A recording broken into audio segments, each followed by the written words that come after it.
Hello, everybody. I hope you're doing really well today. I am Michelle Legaly. I'm the creator of the Empaths and Sensitives Facebook group. I'm the creator of several other things, and I'm so glad to be here. Almost every week, I come on and do some type of tool, tip, training, inspiration in the realm of life coaching. My type of life coaching, I call it inner work life coaching. It has several pillars. It's got intuitive work to it. Inner work is a big piece of it. We do life coaching also. And our other big pillar is your special sauce, which is what are you really called to do in the world, which is directly related to what I'm going to talk about today, discovering your life purpose. Okay, so let's get into it. What do you want to do? What's your life purpose? Do you already know it? Do you wonder what it is? Share in the chat with me right now. When you think about your life purpose, what does that mean to you? How do you feel about it? Share with me in the chat, and I'm going to cross my fingers that I can see the chat today. Somebody do me a favor and say at least hello in the chat so I can see if it even shows up for me. I can't think of a more important thing to do than figuring out your life purpose. Somebody said hello in the chat. Awesome. Thanks, everybody. Thanks for saying that. How do you feel when somebody says discover your life purpose? Do you roll your eyes and you're like, not again? Do you get excited? Do you feel like you know like what it is? Share with me in the chat how you feel about it. Then maybe we should start off with like defining it. Hi, everybody. Thanks for being here. Let's define what life purpose is. Maybe that's a really good start. There's probably a lot of different definitions. Type in the chat what life purpose means to do, what it means to you. Could it be as simple as we define it as you're living your life on purpose? Somebody said, I'm a mom, a grandmother, really good friend, so I have a lot of conversations about life. I get love from those talks. Yes, you're my kind of people. Me too. And then somebody said, I have a hard time narrowing it down. Yeah, me too. Just because you probably just love that connection with people and the topic doesn't matter. You're in love with the connection, right? Me too. And I think that's like the beauty of life coaching in general. People come to us for many different things and we can help people. It's not about the content. Yeah, awesome. It's not about the content. It's about the depth. It's about that deep connection, creating the space for someone to be seen and felt and heard at the level that they need and want. And that creates a lot of healing and connection. Yeah, activities from the heart. You're going to have, if you know, yes, I'm just going to stop right there. Yes, we're on the same page. That's what I love about coaching and intuitive work or whatever you're into, or being a grandmother, a mom, a friend. It's those deep talks. When I transitioned to that becoming my career, I really felt my life purpose expand. And I learned a lot about myself, like what was possible for me. I'm just throwing that out there for you in case it might be for you too. Okay, so our life purpose is living our life on purpose. It can be mother, grandmother, friend, deep connections. It can be something else. I've noticed with my life purpose, I want there to be a feeling of fulfillment. It's like, I don't know of a better word. It's just this feeling inside of me. I feel so fulfilled. That's how I knew I was living my life purpose. It came through the feeling of fulfillment. And nothing can do it for me except what we're talking about in the chat is coaching, like working with people or teaching people. When I help people move further in their life or their life gets better because we did something together, that always gives me the feeling of fulfillment. And I can't get a better feeling than that. It's the greatest one I can feel. Nothing trumps it. And that's how I know I'm living my life purpose. Now, do you have that in your life? Yes or no? And maybe my definition is going to be different than yours. I just want as many days of that feeling of fulfillment as I can get. Where are you with that? That feeling of you feel you're living your life purpose. You feel that sense of fulfillment. Awesome. Okay, somebody said purpose, ? Yes, but the obstacles keep knocking me down. Okay, let's talk about that because it's so important. This is so important. Then somebody else said, I have it in some areas of my life and not others. Such good awareness. Okay, let's keep going. Type your questions or any thoughts in the chat, and I'm going to try to answer them or talk about them with you because I've been really, I'm 55 now, and I think I was early 30s when I got serious about life purpose and pursuing it. And now I'm living, I have been for several years, but I really live a life that creates a lot of fulfillment because I focus so much on fulfilling my life purpose. So I want to talk about that and that feeling of being lost. Yes, I know it so well. Okay, good. Okay, let's talk. I'm going to go basic right now, and then let's talk about the obstacles. If you're new, if you feel lost, or if you're newer to the idea of pursuing your life purpose, or just anything, the first thing I did in my 30s when I first started to hear this idea of life purpose, and I was like, I don't know. I feel lost. I have this feeling inside of me that I'm meant for more, but I have no idea what to do with it. I didn't have any conscious awareness of it. I just knew I wanted something more. The first thing I learned was to follow my excitement. So if you're at that stage, I want you to hear me. And even if you're beyond this, you're at a new stage, listen to this because I'm doing it again in my own life. Follow the things that you're interested in, that excite you, that you're curious about, that you're passionate about, even though they don't seem to connect. Like right now, I'm passionate about coaching and I'm passionate about painting my house on the inside and out, doing some redecorating. Like those are my two passions. My brain, my left side of my brain is like, you don't have time for both of these, but I'm making time for both of these because I honor the fact that I want to follow the things I'm interested in. Oh, thank you, Kristen. Okay, awesome. First thing, follow your excitement. Back in the day when I was really young, I didn't have that many options that I could see. I had things like, okay, Michelle, you could walk the dog, you could make lunch, or you could empty the dishwasher. Out of those three, what are you going to pick first? Out of those three, what's the most exciting one? And honestly, I was kind of a stinker back then. I would be like, none of these are exciting, blah, blah, blah. But I would just go, no, these are your three. What are you going to do? Walk the dog was the most enjoyable out of them. Great. So I was going to do that first and then empty the dishwasher because I liked when it looked clean before I ate my meal. Great. And then I would eat my meal last. And I was training myself to see what was available to me and choose. And the choice, the order of importance came from the most interesting thing. And I know that sounds trivial right now, but I really trained something inside of me to see what was available to me and to always choose based on my feeling of excitement.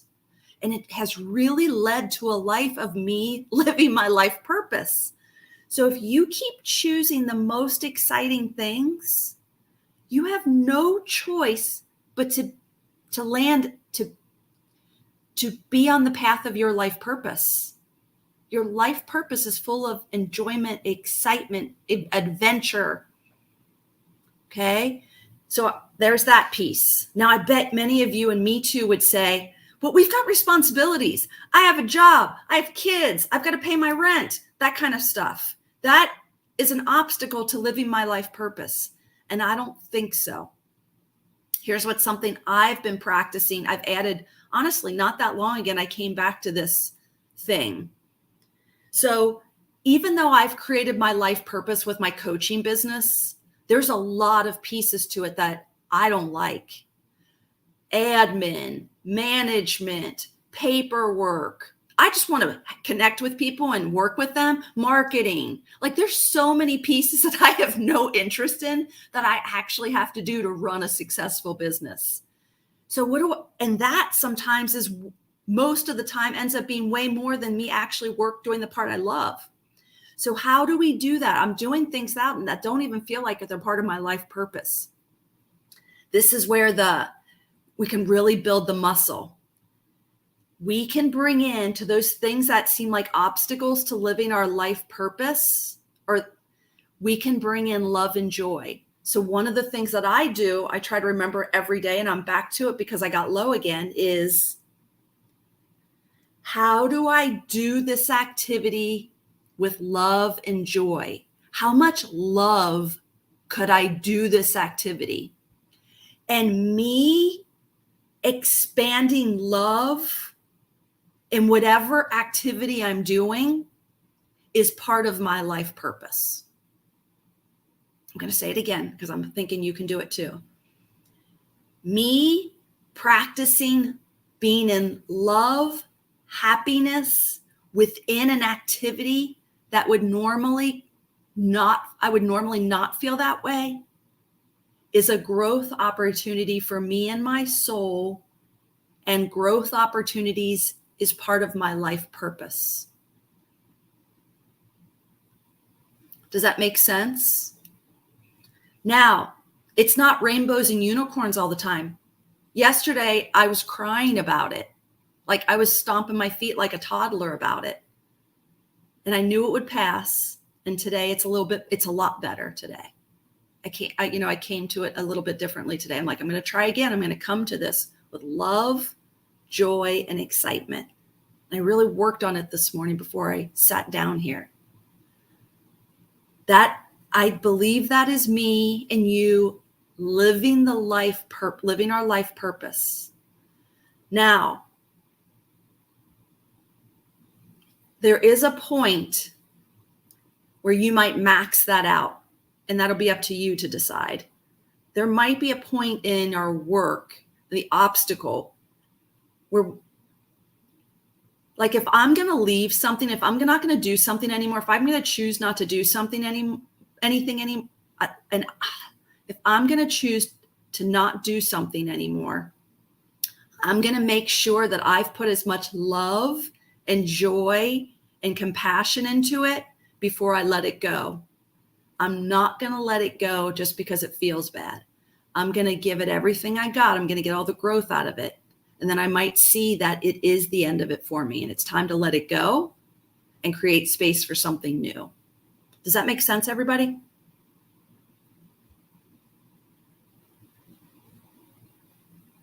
Okay, I'm going to read some of these. I got a dose of that yesterday, of my life purpose, when I made my first reconnection with a group of women I worked with. Yes. Okay, you bring up such a great point. You hanging out with people doing things that you're interested in is an exponential way to grow you. You doing it by yourself is one thing. You getting with like minds grows us the fastest.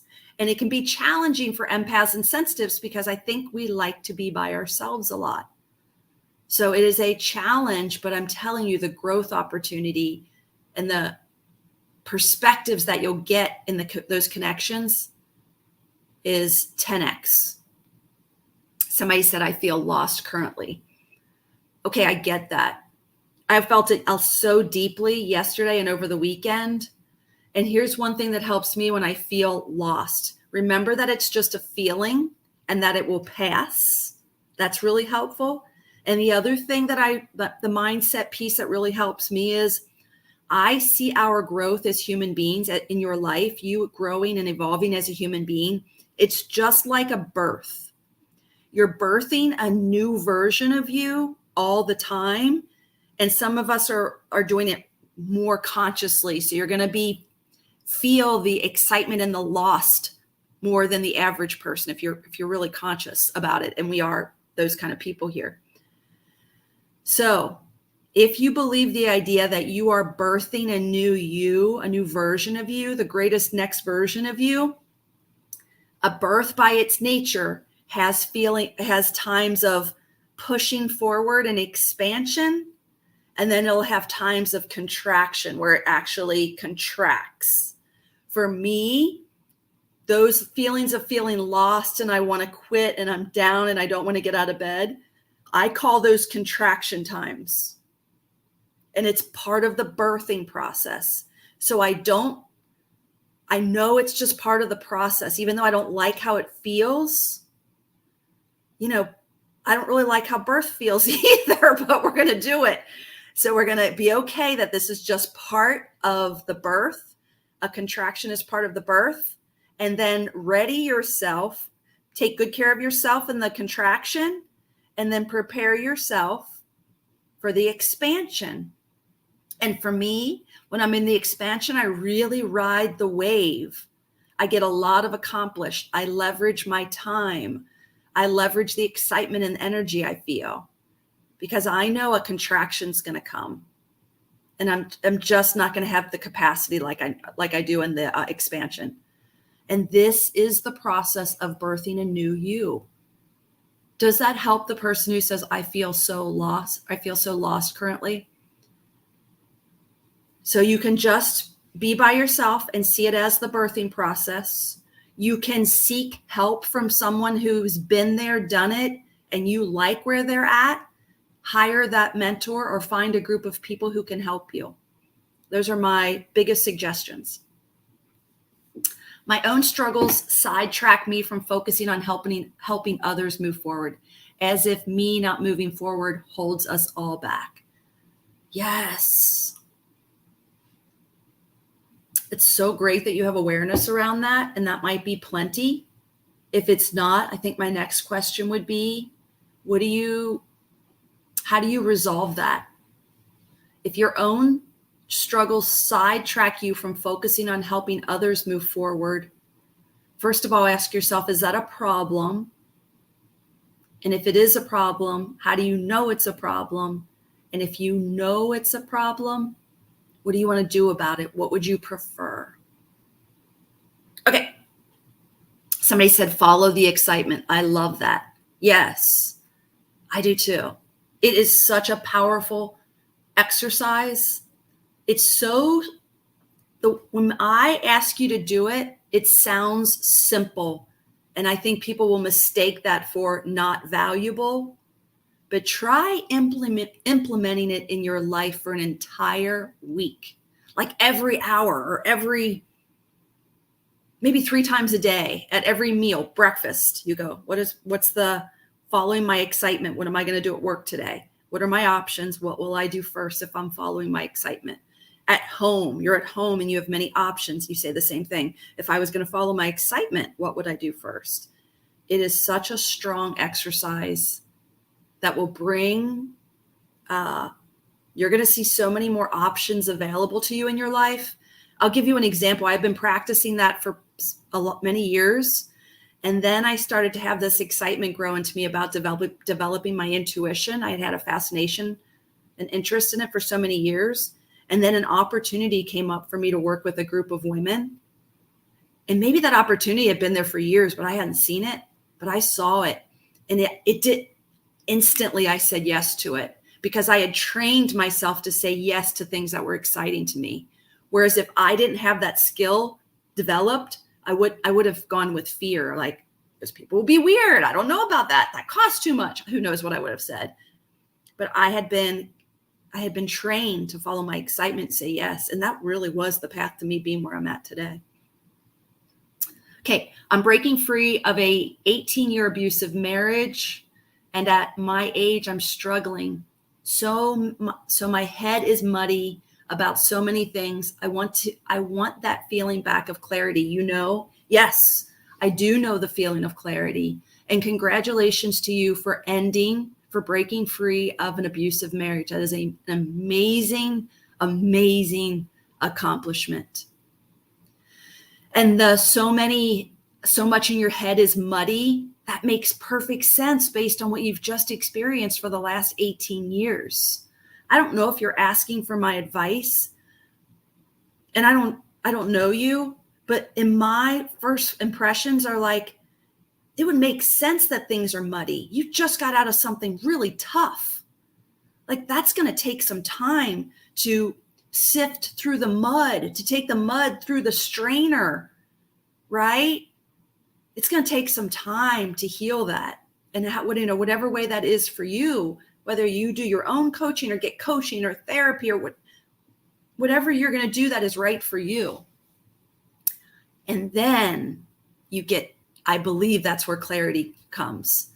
Healing first, then the clarity already exists within you. It's just covered up with the mud. When you clear the mud, you get to experience the clarity again. But don't forget, you have it. It already exists within you. You just had life experience happen that muddied it. That's it. And again, congratulations to you.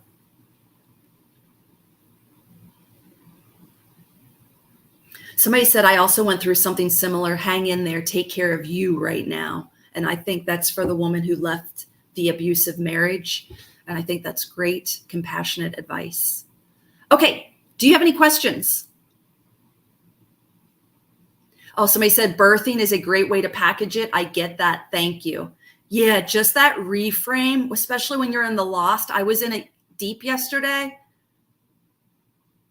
And I just kept saying to myself, Michelle, don't forget, this is a contraction. Don't fall for anything you're thinking right now. Don't fall for it, Michelle. Just wait until tomorrow and see if it's different. And I'll be really honest with you. I've been doing ice. Okay, this is going to go off the sidetrack and it might sound goofy, but I have been studying and practicing ice baths. I just get in the bathtub up to my hips with a bucket of ice. After I was in a lost day yesterday, and by 3:00, I thought, I'm going to try the ice bath. I went into the ice bath. It changed my state. After that, the lost was gone. And I remember, I thought to myself, don't wait till 3:00 next time you have this feeling. It really changed my state. I'm sure it has to do with the chemicals that my body produced being in cold water. I don't know the whole science behind it, but that's an option for you if you want to try it. Somebody said, love that analogy. I feel like I'm finally coming out of my first contraction. Excellent. Birthing a new you. I always call it the next highest version of me. And I think it's always happening with us. And we're not always conscious of it, but you can really enjoy your growth as a human being if you stay conscious to this, watching you evolve. And every opportunity you get, the ones we think of as good, the ones we think of as challenges, the obstacles, the opportunities, whatever you call them, it's just all opportunities for your growth. And I have a thing in my mind. The challenges, or the things we call challenges, obstacles, lost, contractions, it's been where my greatest growth and learning takes place. I don't know if I want that to be true, but it's the time where I have to get in myself and really reconnect to what's going on within me. It's where the growth happens the most. So I can see why those times are very important. When we're in the expansion and life is amazing and in the flow, that's amazing too. We all need to feel that to keep on going. But if we look for where the real growth is, it's usually in the obstacles. Okay. I'm glad to hear you go through the emotional stuff, even though you seem to be so successful. Not that I want you to feel bad at all, but it's not always butterflies and unicorns. It's not. You can recover probably as a better person from it. It helps to know it's not uncommon compared to what I have going on. It's not. It's not. It's so funny. I think social media now, the way it is, it makes us unconsciously think that life's rainbows and unicorns. We know that's not true, right? Like we know, we weren't here. It's just not true. And I feel like this could be a limited mindset of mine. The more expansion I want in my life, the bigger the contraction's going to be. Right? The bigger the birth, the bigger the contractions, I think. But the bigger learning and growth. I'm glad that you see that it's not all rainbows, unicorns, butterflies. It's not. It's not. But I do see that, like, for me, the biggest ahas, growth opportunities, and connection back to my spirit come in the dark times. That could be a limiting belief, but it gives me a lot of hope in the dark times. I'm like, okay, we're back to the lost times. And it makes me reconnect in a way that I don't do when I'm in the flow and happy times. Sometimes I call those martini times.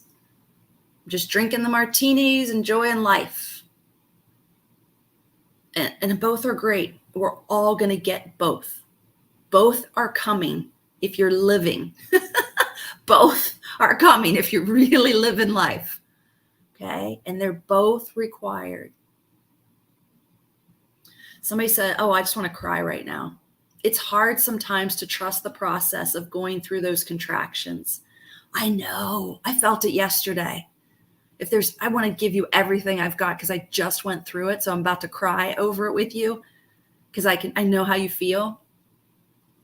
Here's what helped me yesterday. I just kept allowing myself to feel everything I was feeling. And then on those feelings, a lot of thoughts would come like, Michelle, just leave it all. This isn't worth it. Like,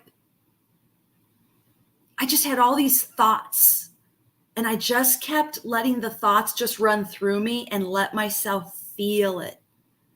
And I kept telling myself, don't fall for the thoughts, Michelle. Just sit here with the feeling and keep processing it. Just keep processing it. Don't make any decisions right now, Michelle. Just keep feeling it. Michelle, this is your opportunity to connect with this deepest part of you, your soul, your spirit, all the guidance you have available to you that you don't normally ask for when times are good. This is your opportunity to tap into that now. This is, Michelle, this is what you can do in this lost time. And I just stayed there with it and called in that guidance and wrote down lots of information that I got. And then my conscious mind kept saying, this is BS. You're just making all this up. And I just let those thoughts roll past me and I just stayed with it. And I just said, this is what I do in the lost times. I feel the feelings. I don't fall for the thoughts attached to them. And I connect to the deeper part of me. Okay, that was all for you. It's like talking yourself out of giving up. Don't fall down the rabbit hole. Yes, I say to myself, don't fall for the thoughts, Michelle. The thoughts when I'm low aren't good. They never serve me. The thoughts that serve me when I'm low are, you're in a low time. This is your chance to connect. Tap into those deep parts of you that have been wanting to talk to you that you haven't been listening to. And unfortunately, Michelle, you have to get to this point to hear them. And I do that. That's what I listen to. Okay, awesome. I hope that's helpful for you, for anybody else. If you're doing big things, even if you're not doing big things in the world, you're going to have rough times and you're going to have good times. Both are going to happen. If you're doing big things in the world, you're going to have rough times and good times. Both are going to happen. Okay, good. I want this to be helpful. You know how I could just cry right now thinking, It's crazy that yesterday it happened to me, and then today I get to serve you with it. It makes my rough time, I see the value of it even more. There's so much greatness in the rough times. And that's true for you too. All right. Good job, ladies. Thank you for being here. I have a workshop coming up. I think it's next week. I don't have the dates in front of me. July 19th. I have a workshop all about life coaching, and we're going to go through the 3 pillars. We're going to go through the intuitive pillar, the life coaching pillar, and the inner work pillar. And I'm going to show you how I use those in my life coaching. My goal, and so I'll just leave it at that. I'm going to try to find the link, and I will put it in the description. If you are interested, just say me in the chat. You can register for it. When I get that link, I'll make sure I either message you the link or I'll put it here in the chat and tag you. I'll figure out how to get it to you. Okay, everybody. Thank you so much for being here. I'll see some of you. I'll see you next Tuesday on the next Facebook Live. And I'll see some of you Wednesday if you come to that live training. Okay, everybody. Have a great day. Bye.